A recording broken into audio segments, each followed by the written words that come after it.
Hello and welcome to Franky's IoT Garage. My name is Frank. And my name is Dave. Today we talk about this funny thing. What is it? This is an OBD port. We want to show how to connect cars to the cloud computing system. So stay tuned.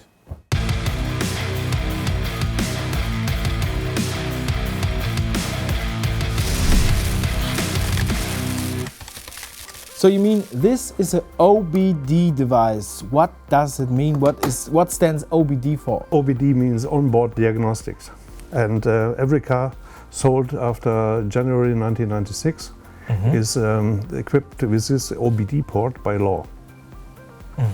So we have 20 years, from 20 years ago until now, we have this device already in our cars. yeah, you can see nearly every car has an OBD port. But this is not an OBD device, this is an OBD simulator. Okay. The simulator you need to simulate signals that you can write software for this one. What is it usually for? Why have all the cars stuff like that? Why do they need it? Or is it just luxury? You see, cars have many sensors and actors. Communicate with a CAN bus. This is a standard. For example, sensors to measure humidity or temperature or pressures or something like this. And the engine control unit needs this information to calculate a spark timing or a fuel injection or something like this. It's like a small computer with a lot of sensors. Yeah, alone this is fascinating. And what can you do with that? And what did you do? What do we see? With this dongle, this is only the plug that is in every car. This plug is in, and with this dongle, I have a secure connection to the central nervous system of the car, the CAN bus. What is in this dongle? Is there a Wi-Fi adapter or something? What is it? This is on the one side is Bluetooth to communicate with other devices, and internal has a protocol converter so that we can use from Bluetooth to different protocols, because OBD have 5 different protocols, but automatically this adapter chose the right one. Okay, so you need a separated device to talk Bluetooth with this dongle? Yes. So what do you use for that? Bluetooth is no way to go to internet connection. No, and not far. So I need a device with a Bluetooth interface, with an accelerometer to measure the G-forces.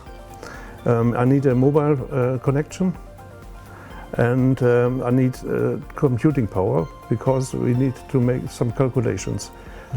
So we can build it, but it's very high level, expensive. Or we use a mobile phone. Okay. This is a very cheap one. It's from Chinese.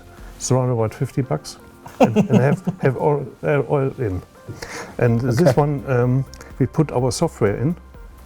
This is not usable as phone now, but communicate with a Bluetooth dongle on the other way to the cloud computing, and have accelerometer, have GPS, and we can combine this information from OBD with this, and they have the exact location. We have the G-forces and all data what is coming from OBD.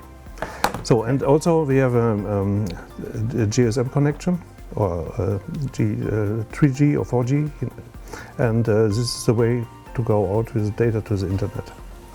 And in our cloud computing system, we store all data that for later we can see it in lifetime, or we can look later on our history. So we can check all your data, like recorded? Yes. I went from here to my grandparents, and then I see on which part on the track I was very slow or very fast. Yes, I can show you in the map. Okay, great. So here you can see here. one recorded session. Okay. starting from here.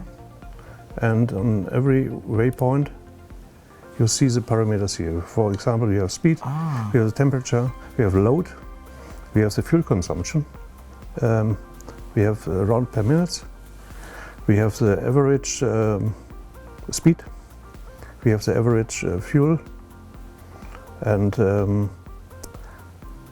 this is changing. We have the distance, we have the G forces, and the throttle position. But what would you say, what is it good for? Is it good for, it's a nice feature, but is it only interesting for police to give you a do? No way. You see, we talked before, we have secure data, so nobody can use this data except the user. This is interesting for companies that have many cars, for fleet management, or transportation companies, logistics and everything, where you need information, where is your car now, and maybe in the future for insurances, to get a better price if you drive slowly. I don't know. But this data all stored for many years. Maybe it's a logbook for cars, automatic logbook. But you had this OBD already 20 years ago in 1996, and so all the data were already there. But now the new way is via IoT to record this data, and it was not possible to record this data before. You see, cloud computing is a new technology, because not only security is a matter, also scalability and performance. And this technology is very new, coming up 4 or 5 years ago. And you need a very scalable network to receive a lot of data like this. We expect millions of sensor data per minute. And this was impossible before with normal SQL databases. Today we use NoSQL and high performance distributed computing. Amazing, amazing. Yeah, very great. I hope it was also interesting and exciting for you. If you have any question, leave a comment or write an email. Thank you, Frank. It was very great, amazing. Thank you. My name is Frank. My name is Dave. Subscribe to the channel. Bye-bye. Bye. See you next time.